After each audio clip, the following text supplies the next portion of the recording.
Mark Burgess, welcome to Focus on the Fun Stuff. Thank you for being here today. Thanks for having me.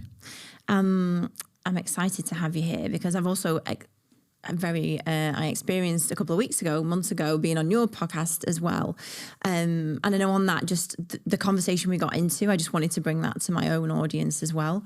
We know each other via the KPI community, which is interesting. I just had Daniel Priestley on before you today. So we know each other via KPI. We've both been on the accelerator of growing a business. And I know that you've been in business since 2001. 2001 was when I opened my first business, yeah. And so, this podcast is all about how we enjoy the journey. You've been on the journey for a long time. And I just want to unpack with you those moments that you've realised when you've not been enjoying it and how we get to enjoy it again. And so it would just be great if you own a business called Iceberg Digital. You were an estate agent. You're a key person of influence within the estate agency industry. And it would be great if you could just tell our listeners just like your journey from 2001 to here. Yeah, no problem at all. Basically, I grew up in East London, lived in the poorest parts of East London, left school with no qualifications, was addicted to drugs for probably 10 years. And so prospects weren't particularly great. I wouldn't say I had a difficult upbringing. I enjoyed my childhood and stuff, but I didn't really have any particular plans for life, if that makes sense. Yeah. I kind of fell into a few dead-end jobs. Eventually I fell into a estate agency, which I loved because to me at the time, it was either working in an ice cream shop or wearing a suit and getting to do something that felt like a proper kind of job. Yeah. I thought I'd done brilliant to get the interview. I mean, I only found out at a later date that the requirement was just literally to have a pulse and turn up. So I worked as an estate agent in the poorest boroughs of East London. And while I was there, I mostly dealt with, well, not mostly, that's probably not accurate. Quite often I dealt with people that were small-time investors. Right. They were like flipping properties and making money out of it. And it was just a totally new experience for me because I'd grown up in a world whereby I'd just been told first of all, you're supposed to do well at school and then you're supposed to get a good job and then you're supposed to just get on in life, get a good pension basically and wait until you retire.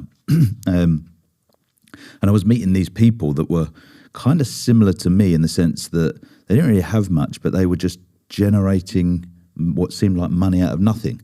I would sell them a house for 50,000 and then 3 months later, they'd bring it back to me and they'd decorated it pretty badly and I'd sell it for them for 90,000. And I was thinking what's going on here? I need to figure this out. So the company that I worked for had just been bought by a massive financial institution. And they were really pushing the mortgage side of the business. Right. So I asked if I could learn how to do mortgages, and they eventually said yes. And I went and became a qualified financial advisor and done the exams and stuff, but only so that I could figure out how you basically get mortgages without having any money. Right. And during this process, I just found that I had a bit of a skill for being able to figure out how to make money move on paper, even if you don't have it. And started buying lots of properties and flipped lots of properties and that all went really, really kind of well for me. In 2001, I started my first business, proper business, and it was okay. I still didn't really understand much about how to build a business. Mm-hmm. The goal of the company was just to make some money, really, make a bit more money this month than we made last month. Everybody chip in. We're kind of, we were doing IT recruitment at the time. We'll find vacancies and we'll try and fill them. And that was the end of the goal. And we sort of trundled along doing that. I had a few different companies, 2007, 8 crash, pretty much lost everything. Really?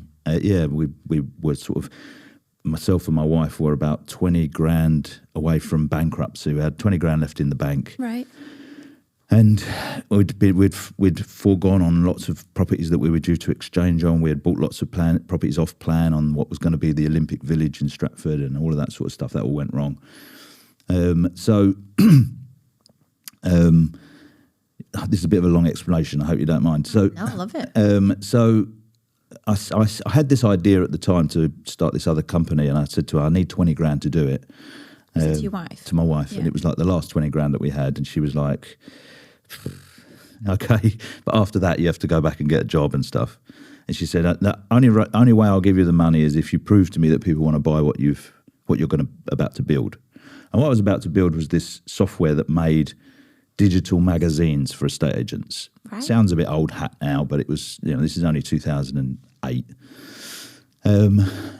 And so I knew a friend who had an exhibition that he was doing for estate agents, an event, and I asked him if I could speak there. And I put together this PowerPoint presentation that looked like I had built this software, but actually it was just images. Yeah. And like when you clicked the image, it would go to the next one. It looked like you were going through the software. And I'd done a demo on stage of like this amazing software that they could use to build magazines, and asked who wanted to buy it, and all these people come and sign these contracts. And they were all like, can we try it out? I was like, no, you can't touch it. It's it's all secret at the moment. And then I came back to my wife and said, look, I've got all these people that want to buy it, so can I have the money to have the software built? And away we went. We made Iceberg Digital, the first version of it, in 2009. And again, we had a pretty successful company, the most successful company that I'd had up to that date. But there came a point whereby it was still a bit of a roller coaster of ups and downs of cash flow, and I felt like I was doing a lot of stuff, as you mentioned, that I probably didn't even realise I didn't find that enjoyable at the time. Mm-hmm. Everybody was an extension of my hands, if that makes sense, and they would all come to me with their questions and problems, and I'd have to solve it. And then in around about 2013, 14, I started to look more into data and how that world might work. It's all pretty obvious now, but at the time, again, it was like not that obvious. And I started trying to build my own system to automate knowing who to sell our stuff to. Yep. And that went okay. And at the same time, I accidentally kind of fell into this group of entrepreneurs that had all built £100 million businesses, and started to hear the same thing from all these people, that basically you have to put these things in place, and then the company just scours and you sell it for 100 million quid. And I was just thinking, like, what the hell have I been doing for the last 15 years? I've just been trying to make a bit of money every month. Yeah. And how did you fall into the group? It was through school, actually. I put my kids in this private school, and I met a couple of people, and they were part of different networking groups, and they introduced me to other people and so on and so forth. So I kind of changed the people that I was hanging around with, if that makes sense. I didn't just sort of move on from all my friends, but looking back now, sharing conversations with those people was very different to the conversations I had been having with, the friends that I'd sort of been hanging around with. So we changed the way the whole business worked, really, from that point. We changed the way our sales worked to be more data-driven and automation-driven, and we changed the structure of the company around the values and the goals and the whole organisation of it. And then from there, we've gone on and built 7-figure businesses and 8-figure businesses, and we've got an incredible company now that spans across 3 different continents. We don't have managers, we don't have targets, we don't have anyone micromanaging. I don't really have to get involved in much, and it just kind of works like a machine. And it's been an incredible journey, really. Since then, I've written 2 best-selling books around marketing and data. I've had a TV show on Sky for entrepreneurs, like hints and tips. I've been featured on Forbes as one of the entrepreneurs in the world making a difference. And it's all just like, wow, who would have thought that would happen? What an amazing story. But I know you're saying that that is one of the defining moments in terms of who you were speaking to, hanging around with. Was that one of the trigger points of, oh, wait, there's more I can do here? I think it was a trigger point for me realising that, I guess I didn't know at the time. When I went into a estate agency and I saw those people doing those deals, and I wanted to figure out the mortgage side, I guess what I didn't know at the time, I wasn't one of these kids who was like, people say stories about how when I was 11 I was selling orange juice, and I never did any of that. I never even thought about being an entrepreneur. The only world I knew was that you had to get a job, and that was all I knew. So what I didn't realise at the time was that I hated school, but I liked learning. School was just boring for me. It was too much like, why do you want me to learn how to work out the circumference of a cone? Like, I don't know when I'm ever going to use this. But if you put the right thing in front of me, like, okay, would you like to learn how to make 60 grand in 6 months? Then I'm all in. And I didn't know it at the time. I didn't know that. Yeah. So I guess falling into the right group of people was an accident that maybe I was looking for. I don't know, but I realised at that point that actually you can learn this stuff. Mm-hmm. You're not a CEO of a company, but you could be. Yeah. You could figure it out. You're not great at managing people, but you could be. Like all of these things work just like learning the 2 times table. Someone's already figured it out for you. You don't have to reinvent the wheel. And now in today's world, information is just out there. Just figure it out. So with my team, I went from, I was then able to implement that with my team by using our core values. I was able to implement the idea that you can figure it out. If you want to work in my company, you have to be somebody who wants to figure it out. Yeah. So instead, I was able to flip from going, oh, all right, you've told me what the problem is, I'm going to have to fix it because I'm the boss and I know everything, to go in, I don't know how to fix that. Like, you figure it out. Mm-hmm. And without feeling embarrassed about it. Mm-hmm. And that was a massive turning point for the company. Really? Just to empower people to go. My wife actually helped me with it because she came to work for us. She had a high-level job in the city, assistant to the head of global legal for investment banks, and she was, great. And then after she'd had her first child, as is the story with so many, women, she, struggled to get back into it. She came to work with us just to kind of help out. Yeah. Feeling a bit lost and stuff. Our tiny little company. But, I was obviously taking it very seriously, and I gave her a project to work on. And a couple of weeks later, I'd forgotten. And I went to her and said, what happened with that project that I gave you? She said, yeah, I did all of that. And I was like, oh, but you didn't show me any of it. And she was like, well, okay. And she got all the stuff and was like, here it all is. And I kind of went through it all with a fine tooth comb, like I was, marking her homework. And when, I wouldn't have done it like that. And she was like, no, well, why don't you fucking do it yourself then? And that was the penny dropped for me, because she could do that to me. I suddenly realised, I do this to everyone, and then I complain that they keep coming back and asking me everything, Yeah. So suddenly, overnight, it flipped. I remember just a couple of days later, our content writer and designer came to me and said, right, we've done that whole campaign you wanted. Yeah. It's ready to go. You just need to check it over before we send it. Yeah. And I was like, no, if you say it's good, let it go. And they looked like, would you just want to check it over? I was like, no, I don't want to check it over.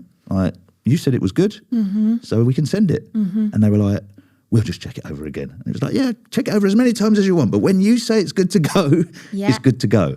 But actually, like what you're talking about now, there's going to be loads of other people going, yeah, that's me. So how did you get to that point of saying to those guys, no, it's fine, you check it? Are you so confident in the people you've brought into the team? Have you actually just needed to go, Mark, you just need to lean out now, and if it's wrong, we'll learn from it? Yeah. A big thing for me was learning exactly how core values work in a company.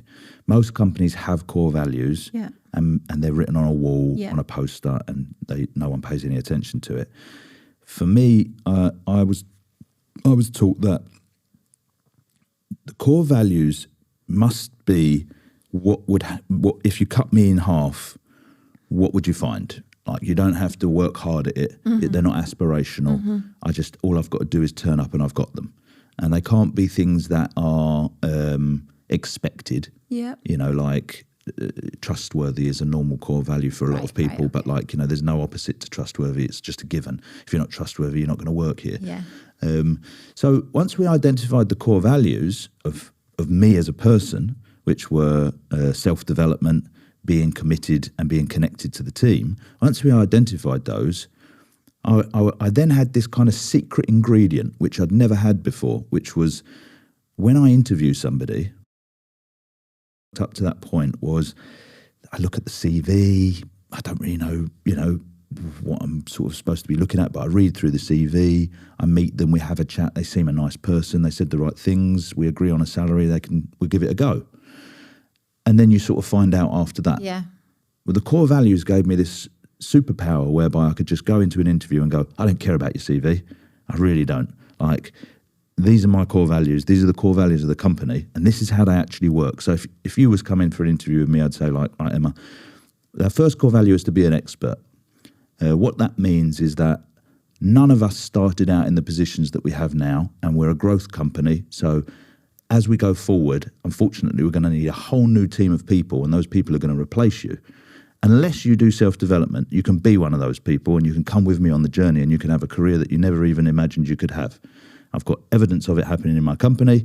If you're that type of person, then you're going to love it. But never say to me on a quarterly appraisal, I just didn't have any time to do any self-development this quarter, because I'm giving you authority to do it in work time. You can read a book, you can go on a podcast, you can go on a course, we'll pay for it. But never tell me you haven't had time to do it, because it's one of our 3 most important things. And you don't have to have these core values, but I'm just saying what you need to work here. The second one is to be connected. So you need to stay connected with the rest of the team. Every now and then you're going to be asked to work in a different department for a while. And you're going to see some of the things you do that make someone else's life a nightmare that you didn't even know you were doing. Or you're going to see something happen where you're like, we're already doing this. Why are you doing this as well? Like, we need to stay connected as a team.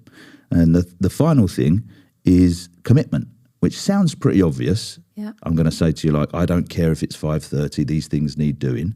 And that's true. But the other side of that coin is my commitment to you is that you can have unlimited paid holiday. I literally don't care how much holiday you take at all, and I'll pay you for all of it. I don't care if you want to walk the dog in the mornings. I don't care if you want to go to the gym at 11 o'clock in the morning. I don't care about any of that stuff.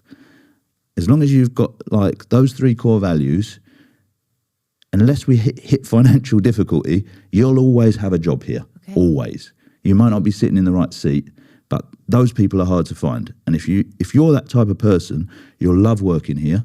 And if you're not, don't even bother faking it, because we'll find out in about a week and it'll be a waste of everybody's time. What you say in the interviews, So that's what I would say to someone in an interview. It gave me this secret power whereby now, if we go back to that conversation I had with my designer and the content writer, like, I don't mind. Like, the core values were be an expert. Yeah. What's good content?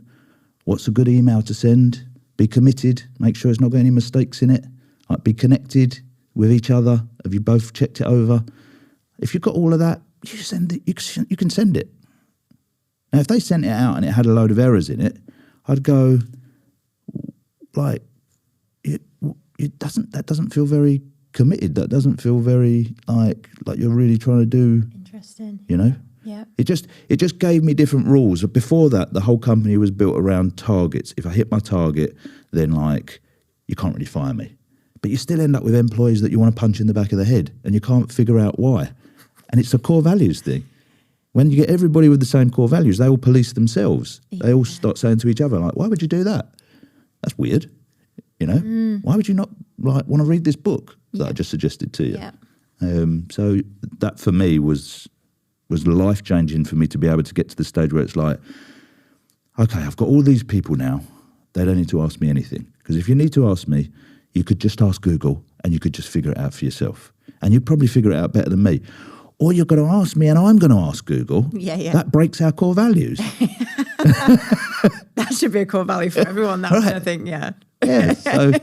So yeah, that was how I managed to get to the stage where I could just release it. And it's like, it's fair. If I employ you to come and work for me to do a job, I need to let you do the job. I'm not going to tell you how to do it, because if you do it, if it doesn't work and you get fired, that's kind of my fault. Yeah. It's not your fault. Yeah. So you figure it out. If you're going to come and do marketing for me, that's great. You figure it out. I'll give you long enough to figure it out. And look, you might not figure it out. Like, that's not a personal thing. Yeah. Like, there is an actual job to be done here, but I'm focusing on the outcomes rather than the output. So the outcome is I'm looking to get more business from from you doing marketing for me. if you can figure that out, we're all good. I don't care if you want to go to the gym in the morning. Yeah. Oh my God, I love that. And so, just on the quarterly appraisals, is it like because even for me now, like it's really clear what your 3 values are. It's not difficult to know or understand in Iceberg then. So in the quarterly appraisals, is it literally hyper focused on those 3 things and having evidence, having... Yeah, it was. It was when we first started. It was new to all of us, and there were people working at the company that didn't have those core values, and they sort of thought we were mad. They were like, we didn't sign up for any of this. But gradually, like it self-polices itself. They either leave or you fire them, and that sort of you get to the stage where now you've got only employees that have had the conversation that I just had with you. So there's no grey area here. And then every quarter you go, right, okay, so how do you think the quarter's gone? What have you done around self-development? What have you done around being connected? What have you done around commitment? What are you going to do in the next quarter? And in the next quarter, like you said you were going to do this in the last quarter. What have you done? What do I think? What do you think? And that's how it was very much like that for a long period of time. And then as the company started to grow and we ended up with not just a group of us, but a bit of a leadership team and a team underneath. Yeah. I didn't really need to keep on saying that to the leadership team every quarter. It was a bit patronising. Yeah. People that had worked for me for like 10 years. Yeah. I don't need to say to them like, what have you done around self-development? Like they know this now. There isn't a person in my company at any level like that wouldn't know what our core values are. Often I meet a company and say to them like, have you got core values? Yeah, what are they? They hold on a minute, let me think about it. That just would never happen at my company. And it's not small, is it? There's like, what do you say, 28? Yeah, 28 people. There's no, like, I'd put everything I own on a bet that like, you can call any one of my staff right now and tell them to talk you through the core values, and they will. So it still happens for all of the new joiners, like the way I explained it, but probably after, 5-10 years of someone working for you, you're not necessarily so focused on that in the quarterly appraisal. It might come up if there's a problem that you think, you're not really solving this problem. Yeah. Why are you not doing some self-development around it? But it'll be a bit more of a casual kind of conversation. Yeah. And the values, how did you create those? Was it Mark on his own thinking, what do I want Iceberg to be about? Was it a team thing? How did you create the values? We worked with somebody to do it, and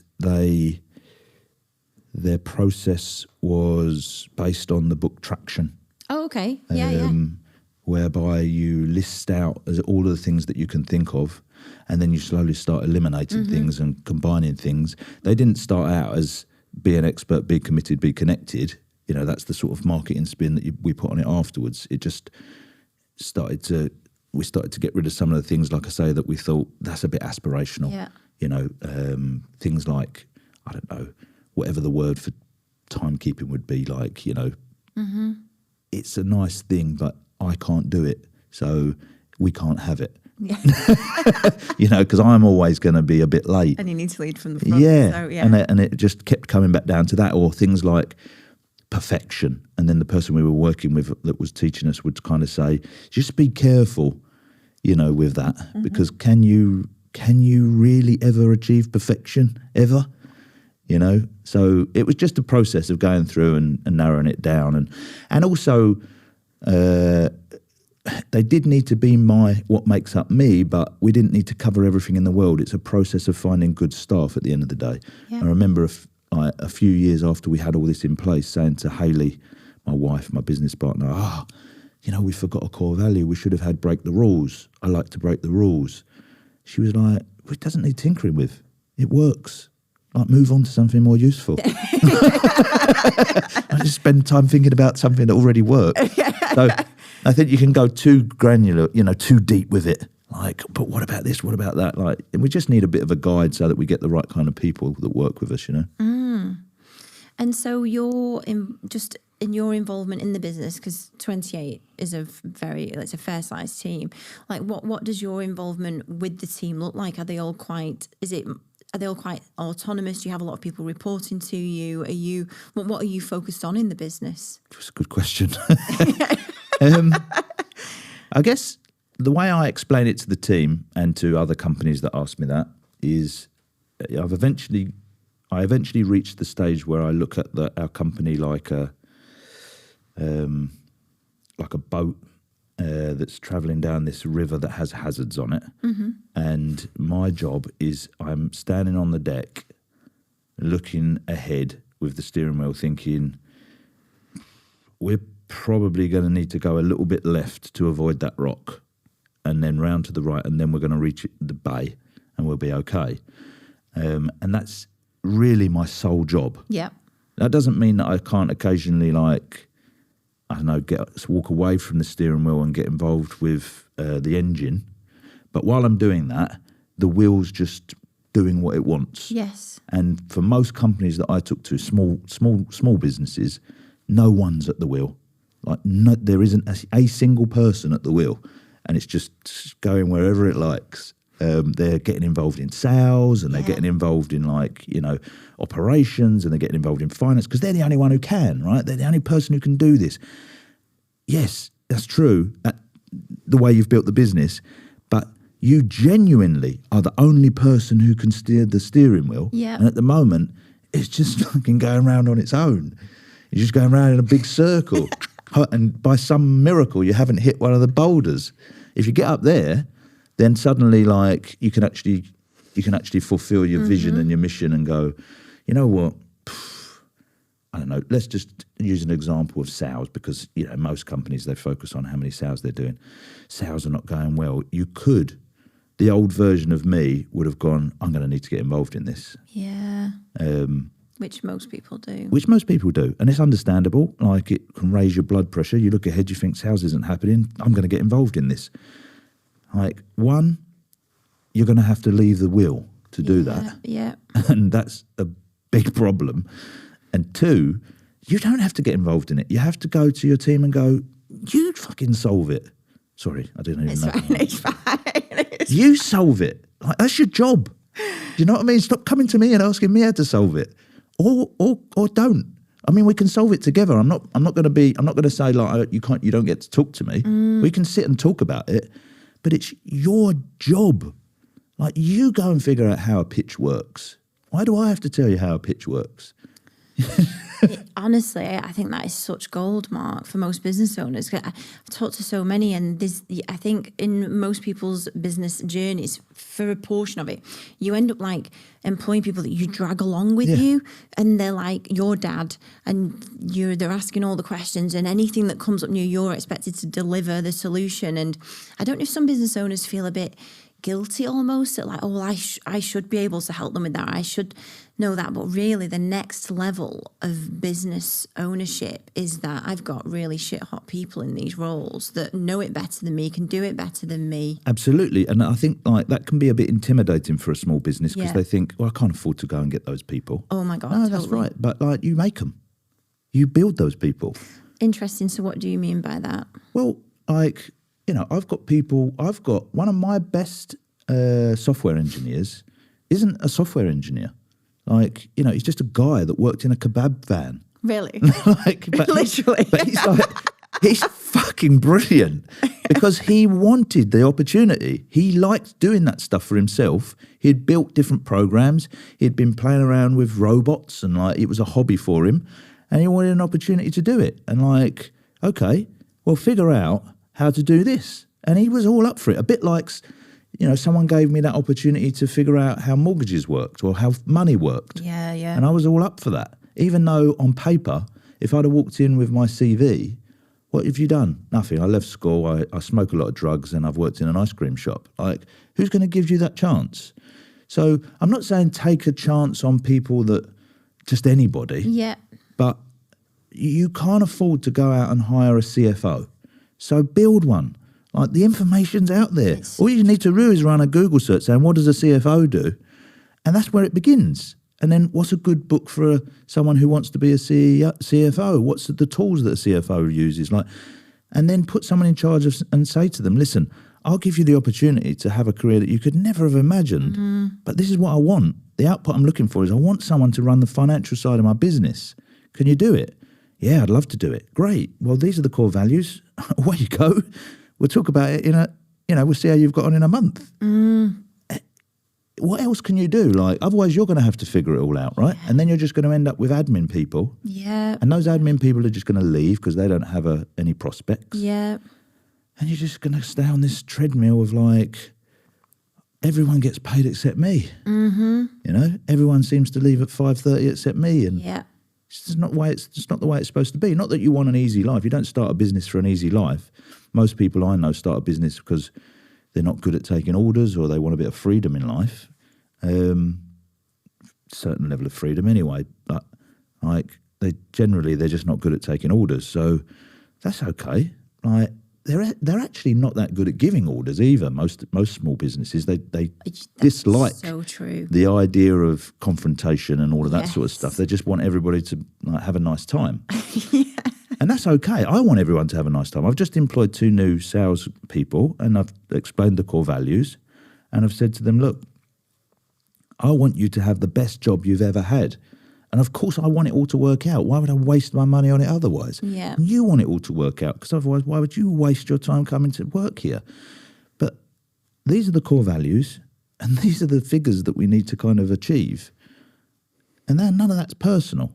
You know, some people talk about business like a family, like it's like we're one big family. And I regularly say to my team, we're not a family, we're a team, a high-performing team. We're like a football team, and you've been employed to score goals for me. And if you can't score goals, unfortunately, I have to get someone else who can score goals. And there's nothing personal in that. You can take it personally if you want. It allowed me to become somebody who... Before that, I had real difficulty, I think, dealing with staff, a lot of difficulty. Yeah. It's very difficult to have hard conversations. I'd let things bubble up to the point where I'd lost my rag. Yeah. You know, and now it's much easier because my company isn't me. I'm just at the steering wheel. So, like, my job is to make sure we don't hit the rocks, and it's not personal. It's just, this is my job. Just like your job was finding out about, you know, finance stuff, and your job was sales, and your job was marketing, and there was nothing personal in it. But my job is to make sure that all those bits of the boat are running right. And you keep doing something wrong, and you're not willing to fix it. Sorry, you've got to get off the boat because everyone else is in danger, and that's my job. So when I started looking at it like that, it's just becoming really easy. It makes so much sense when you say it like that, doesn't it? So simple to have conversations with people, like a friendly conversation about the fact that you can't work here anymore. Like, there's nothing personal about this. You just can't work here. Easy. You knew the rules. Like, there was nothing ever hidden at any point here. Like, you can't work here because you don't have the core values. You can't work here because we haven't managed to achieve the outcome. But it used to be like, I don't know, I'm not very happy with your performance. They'd have an argument back about why you should be happy with it, and you just sort of leave thinking, I thought I was supposed to be the boss. Yeah. You know? I don't know what's going wrong here. Oh my gosh. So yeah, that's how I've, you know, and now, I do what I want. I do podcasts, or I do write books, or, you know, it's not like I sit with my feet up. I mean, I can go away from the company without it falling apart. It doesn't need me. But I want to be involved in it, and I like doing the things that I do there. Yeah. So, yeah. I think, you've just said some real truths there that people needed to hear. Like, I think back, like, I'm in mastermind groups, and the thing that comes up so much around the table is people with shitty staff, and they don't know, like, it's either really protracted getting rid of them, or they're just constantly frustrated, and it's the same conversation every month around the table. You know, this person's still not getting any better. And it is difficult for business owners because we're also humans. That I think that kind of, people think you're the big boss, but we don't like to have the conversations too, and we want everyone to have a nice time. I think you've just absolutely hit the nail on the head. And one of the biggest things, I feel like I know certainly at my PA, the conversation that comes up so much, especially from people wanting to interview, is like, what's progression? How do I progress here? And that mirror back of you solving problems, like you taking ownership of your progression. We have that conversation so much at my PA, because it's like, well, you know, we're not Google with a big apprenticeship or like graduate scheme up to the top, but it's easy for everyone to solve problems, isn't it? But not a lot of people actually then go and take the initiative to go, Absolutely. I'm just going to figure this out. And also, like, you know, what you guys are 40 people? There's like 35, 40, yeah. So my PA at one point, there was like one person, Yeah, and then there was two, and then there was three. Like, so there's no reason that my PA can't have 400 people. But like, you'll have to be part of it and figure it out. Help me figure it out, and no problem. Like, you can run a department of 20 PAs. We don't have that company right now, but I'm more than up for building it if you're up for like figuring it out. Yeah. You know. So actually, one story that I've got to tell you, which is really, really helped me with talking to members of the team, was when when we introduced the core values. I had a member of the team that worked for me that I'd known for a long time, friends, like good friends. He'd worked for me in other companies, I'd been to his wedding, all of that sort of stuff. And he just didn't have our core values. He was committed, no question about that. He was reasonably well connected with the team, but he just couldn't do self-development. And I'd meet him every quarter and I'd say to him, like, what have you done? Self-development? I haven't done anything. And I'd be like, okay. And gradually, I would be saying to him, like, come on, don't make this a difficult conversation. Like, I want you to come on this journey with us. But I knew that it wasn't going to go anywhere. My mentors at the time were going, you've got to get rid of this person. And I was like, I can't do that. I'm not going to do that. Like, and then one day I was driving along and it was on my mind, and I had my boy with me. He was only about 7 at the time. His name's Fraser. And I just found myself venting, and I said to Fraser, like, your mate Jamie, like, imagine if you worked together and he wasn't doing the things that you needed him to do. Like, what would you do? And he was like, well, I'd probably talk to him privately. I was like, okay, yeah. And let's supposing you did that, and then, like, he still wasn't doing the things you wanted him to do, and, like, you had to, like, fire him. Would you sort of, be worried about it? And he was like, why would I be worried about it? I was like, well, he might get annoyed with you. And he was like, why would he be annoyed with me? Surely I should be annoyed with him. And I thought, it flipped suddenly in my head to like, you are right. Do you know what? Why am I feeling bad about this? Like, I'm paying you, I'm giving you the job, I'm telling you what you need to do to keep the job, and you keep coming back telling me you haven't done it. Like, why am I feeling bad about this? Yeah. And that was the moment it just flipped for me, where my conversations could change to that. And I could say, look, you need to change this because I want you to stay. I don't want you to leave, but it seems like you don't want to stay. Yeah. It's really just become black and white for me after that point. Other business owners now call me and say, oh, what am I going to do about this person? What do you mean what you're going to do about them? Like, they don't want to work for you. If they wanted to work for you, they wouldn't be doing that, would they? So just have a conversation with them and say, it seems like you don't want to work here. Like, and they'll probably go, yeah, I don't really want to work here. It's a big flip way of looking at it. Like, you're not doing anything wrong. Yeah. Like, they're letting you down.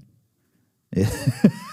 People say, oh, they've got a family. I know they've got their mortgage, and they were telling me they've got this loan they're trying to pay. I can't fire them. It's just Christmas is coming, blah, blah, blah. But what about you? What about all the things you've been saying that you need from them? Like, they're letting you down. You're not letting anybody down. Yeah. You're giving them the opportunity to, you're saying to people, build me 400 people. We can go to the moon. We can go international. We can do all of this stuff. Like, you can be head of a country if you want. All you got to do is figure it out. And they're like, oh, yeah. Anyway, I'm going to be a little late tomorrow. Like, yeah, so... I love that. It takes the emotion out of it, and it just checks whether people really are aligned with what they're saying they want with their actions, isn't it? Yeah, you're not the company. You're running the company. Yeah. Like, that's your job. Your one job was, like, to get people that are good at the things that they do. Mm-hmm. And, like, you can see somebody, just on Monday, a client of mine, I met him at a workshop, and he said to me, oh, I've got this girl, she's only young, she's a friend of my daughter's. She told me she lived with her parents in this, not far from the office, but actually it turns out she lives with her boyfriend. It's a long way away, and she's been late 5 out of the 11 days that she's worked with us. So, yeah, that's a difficult one. And I was like, what's difficult about it? What is difficult about that? She can't work for you. I've said, have you told her she can't work for you? He said, well, yeah, we had a conversation about it, but she was late again today. I was like, what's difficult about this? I do understand it from where I used to be. You know, it's difficult. Oh, it's difficult because, like, you know, she's... You know what? It reminds me a little bit of like when you're in a relationship and like you stay with it even though you're not supposed to. Yeah. It's like that, isn't it? It's like, well, she's kind of here now. It's like, yeah, I know, but you don't want her to work for you. She's not doing what you're steering the ship. You asked her to, like, you know, I don't know, row, and she isn't. So, but what, you're just going to let her sit there and do nothing? And he had another member of his staff there called Harry, and I said, why should Harry come to work on time? And Harry sort of looked a bit awkward about the whole thing. I was like, he don't need to come to work on time anymore, does he? I mean, she's not. Yeah. And he was like, yeah, you know, it's true. Okay. So it's not difficult. You're not the company. You're just in charge of it. Like, take yourself out of the position and put yourself in a position of HR or whatever it is. That's your job now. Like, just telling people, like, no, that's not how it works here. Yeah, it's definitely one of the core reasons I think people get so unhappy in their businesses, especially when you've got team members, because it's such an intricate thing to have, isn't it? A team, you know, there's people's emotions and not doing what they're meant to do, and just all of these things that you can never even expect come up when you start employing people. But I think business owners getting out of their own way of going, no, I'm the business owner, not meant to be dad or solving all the problems. Yeah. I know I've had it too, where you kind of feel a bit like, oh, don't worry, right, let me just figure that out. It's No. You figure it out, can't you? Yeah. You figure it out. Like, I'm here for you. Yeah. I haven't got the answer. Like, I don't have the answer. So me figuring it out means me going and finding out what you could have gone and found out. Yeah. So, do you want to go and find it out? Yeah. Like, oh, I'm really busy with this. Okay. And that would be awkward if I hadn't told them at the beginning what the rules were. You know, but because I was able to be so clear at the beginning with the rules, there's no grey area here. Like, you come to me and say, I don't know how to solve this problem. I'm like, oh, I don't know. Have you looked at any books, podcasts, YouTube, had any ideas? No. Why don't you do that? Okay. Next week. Did you solve that problem? No. I haven't looked at anything. Okay, maybe you should. Next week. Did you solve it? I haven't done anything. Do you remember our conversation about, like, self-development? Yeah. Yeah, it's just I've been really busy. I know, but right now while we're on the phone, block out 2 hours tomorrow and just do it. And it's just easier. Yes. So much easier because they knew the rules of the game. Totally. Honestly, that has been, I think, a fantastic section for so many business owners. So being at the wheel, Mark, what does that mean for you? What does that look like for you day to day? As I said, like, I don't have to do anything, but what I've come to realise, and I'm still always trying to, you know, learn new things and find out what I don't know as opposed to what I do, is that you have to continually be figuring out the 3-year goals and the 1-year goals and what we're doing in the next 90 days, if you think of that as the path of the boat. Yeah. Because, like, you kind of do it once and you're like, this is all good, and then everybody gets in their positions and everyone starts going. Yeah. But then they, after a while, think, where are we? Where is it we're rowing to again? Yeah. I mean, I know we got past that first storm that we were trying to get past and everybody breathed a sigh of relief, but now what? So I think, like, I've just got to the stage where I've sort of decided that I'm going to name my years. I'm going to give each year a story. Oh, nice. Yeah. And I'm going to... Like a theme. Yeah. So I'm just going through the process at the moment of speaking to each department about, again, I'm putting it back on them. Like, here's my problem and I need it solved. Yeah. What do you think is achievable? Yeah. And let's plan it out for the year. Oh, I love this. And then I'll pull it all together into a book and I'll name the book. Right. And I'll go, this is the story for 2025. This is how 2025 is going to go. Oh, wow. A book at the beginning of the year. Yeah. Wow. And then, you know, when we get towards the end of 2025, I'll do the same process again and then we'll give 2026 a name. And I'm hoping that eventually, like, we'll get to the stage where you could go back and look through the chapters of the book. Yeah. That is a brilliant idea. Yeah. I'm in the middle of 2025 planning as well. And when you really do it properly, it's not like an afternoon thing, is it? It's for me, it's taken a long time to really understand what I want as a business owner, what's exciting for the team and what we're going to push forwards to. Yeah, I think for me, like, it just comes back to that self-development thing. Like, I don't know how to do any of that stuff. You know, I didn't go to university or do an MBA or any of that. Like, I'm sure there's a specific way, but I'll just gather information from podcasts or from TV shows or whatever. And I watched the first episode of a show on Netflix called The Last Dance. Oh. And I picked up just one thing that the coach used to name his seasons. And it was like, he called that season The Last Dance. And I thought, that's how you do it. And then I can just take it from there, and I can do other research, and I can piece it together and make my own way of like, okay, people want direction. This is how I'm going to do it. I don't have to go and do an MBA, and it may conflict. Or what we'll probably find is that you found a shortcut, real world way of learning what they teach you in an MBA. Yeah, totally. So it just comes back to figuring out the problem, doesn't it? Like, doesn't have to. It could be anything. It could be you watched a documentary. It could be you was watching a TV show. You listened to a podcast. You went on a course. But somewhere in there's going to be a bit of gold that you can, use to solve your problem. Definitely. And just on the 2025 planning now, so like giving it a name, the book, have you got plans on how you'll deliver that to the team? Yeah, I mean, I'll bring the whole team together. We're on 3 different continents, so some of that will be remotely. I am also planning to do an annual where we all meet together, but purely on the basis that I'd like it to be a nice time. I think I might do that in the mid-year rather than in the winter. But I'll bring all the team together, and I'll just do a presentation to them like I would do if I was going to do a sales meeting. Yeah. I'll have put together the book. I'll know what the story is, and I'll be able to present to them how they're going to do it, and then we'll meet every quarter and see how the story's going. I love it. I love the simplicity of it. I know there's obviously a lot of hard work behind that, but just having it simple to the team as well. Yeah. What the purpose of it is, what the name of the film this year is. Yeah. What's going to happen. Yeah, fantastic idea. I just wanted to ask you about software and technology, because Iceberg Digital is fully a tech business. Yeah. And I knew when you were telling your story and you had the last 20 grand, that was on a software business as well. And that wasn't your background prior to that, was it? No. Because I think, I was just saying on the last podcast as well, like there's so much opportunity as well with AI and tech and all of these things that plug together, that also a lot of business owners listen to this probably get pretty overwhelmed with, well, what should I implement? How can AI help me? What should I be looking at? Should I be learning the technology? Should I get somebody in who's an expert at it? And you seem to have gone in from 20 years ago, just, I don't know this, but I'm going to figure it out. Yeah. And like, what advice would you give to business owners here, in that there is so much stuff?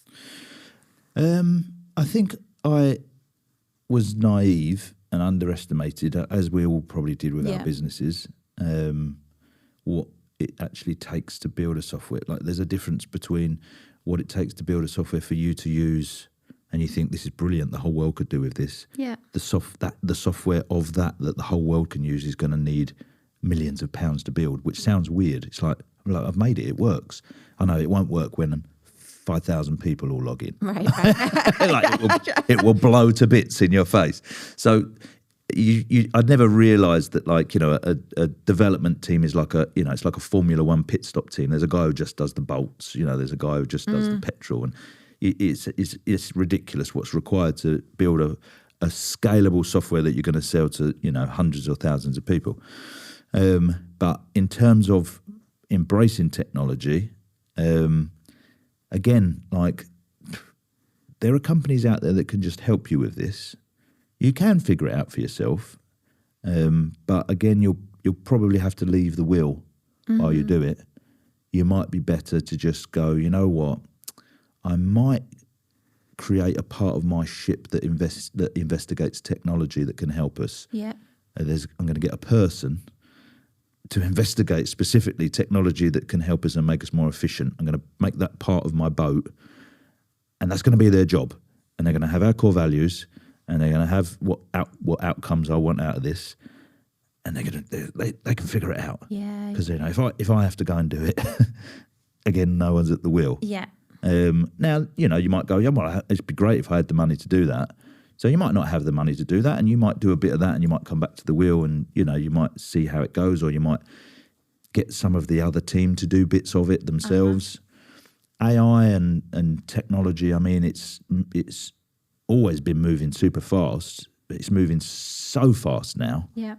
You might find yourself building a whole part of your boat that you don't need because AI is just going to get rid of that.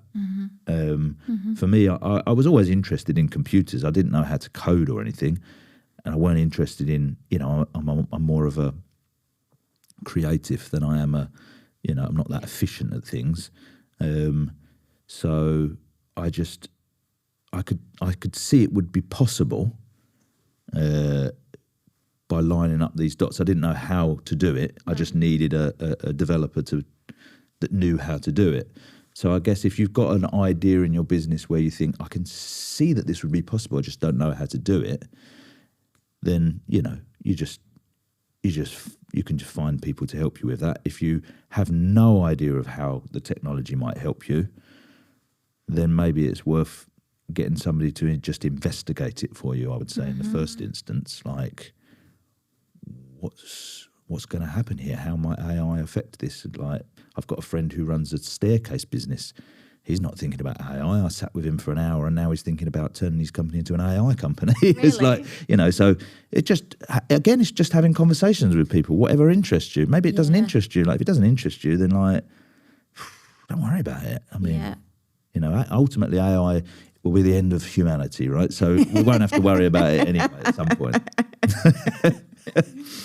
Yeah, but there is so much opportunity with it, isn't there? And I mean, if you can get your company to be doing AI stuff, then its valuation obviously is going to be. I went to an event the other day where they said like a general, your average business is maybe like 3 times profit or something like that. A software SaaS business is about 10 times revenue, not profit, is the multiple. An AI based business at the moment is about 20 to 30 times revenue. Really? So it's from that perspective, it's certainly worth looking into, but.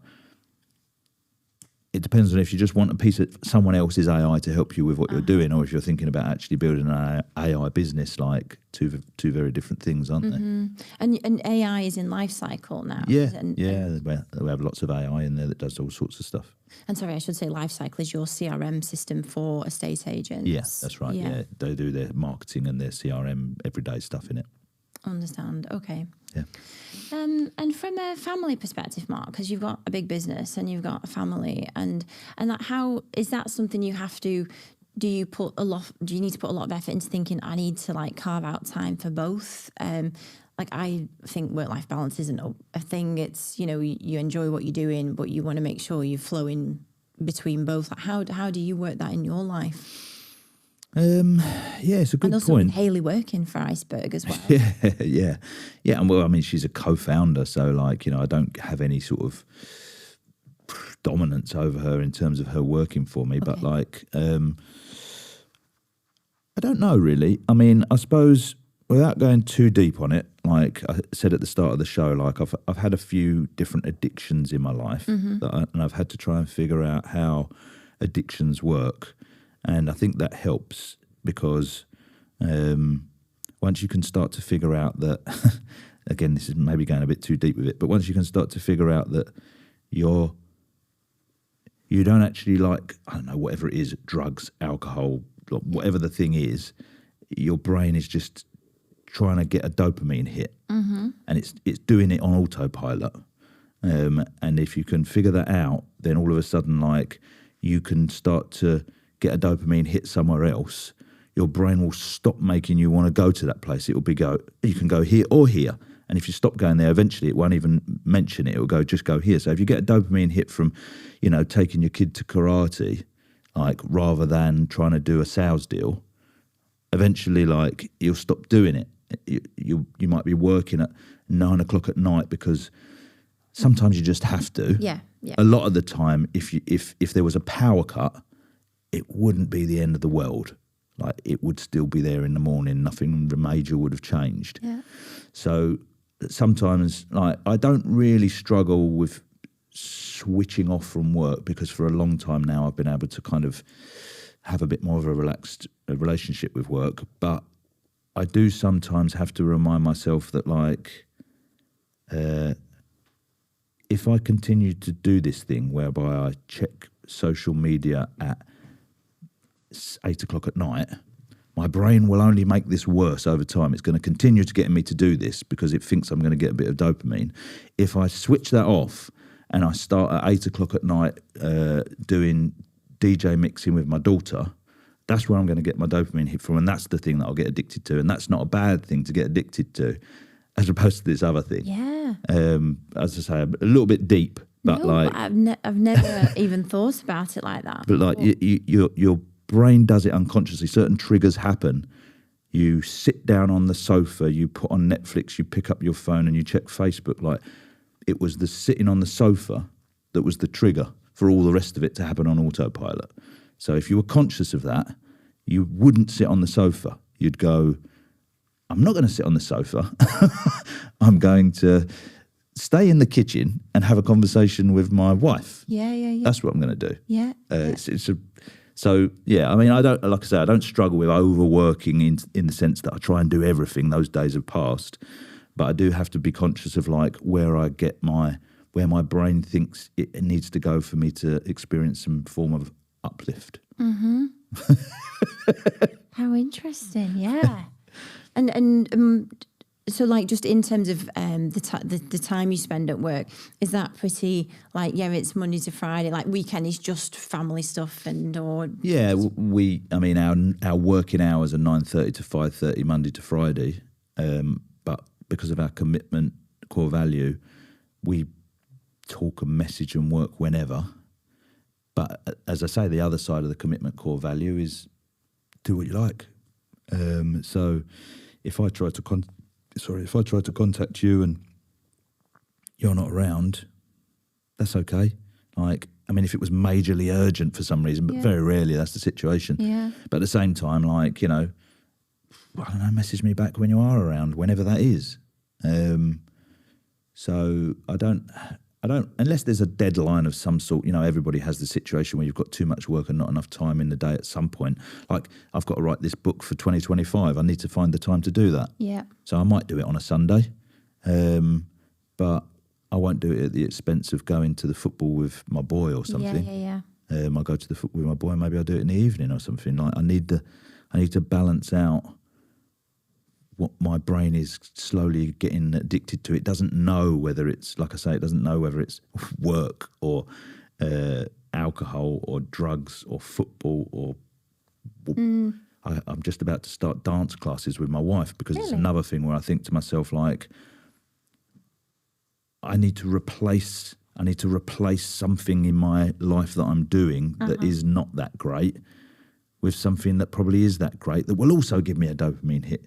Because it will be awkward and funny, and we will have a laugh, and my brain will eventually go like, I really like doing that, instead of, I don't know, playing the PlayStation or whatever else it might have been that it was looking for some fun on Instagram from. or whatever it might be. Yeah. What kind of dance classes are you going to start? Well, I just contacted a person. I just put local dance classes. I didn't really think about it, and only yesterday I said, "What dances are we doing?" Oh, really? And they were like. I don't know, it's like all the stuff that you would see on Strictly. Oh, is it? Yeah. Right, okay. You know, like the tango and the rumba and the this and the that, and like, fair enough. I mean, it would be fun. Yeah. So it's just, like I say, it's not like I want to go and do dance classes, but I want to do something that involves me and my wife being together and getting a dopamine hit. Yeah. So for me, it's just about being a bit more conscious of that. I love that. And also just the thing about, like, writing the book on the Sunday. I think often also business owners, they can kind of get conflicted, can't they? It's weekend, like it's bad if I work, or whereas actually just when you are passionate and enjoy something and really in the flow, like that, writing the book for 2025 is actually it's fun. Okay, like what can we dream up? Absolutely. What can we get excited about? I don't see, like you said, the work-life balance is just one big ball, and it needs to be enjoyable in some way. So there is no work-life balance. I don't need to compartmentalise things. I just need to be enjoying the big ball and removing the things that are getting on my nerves.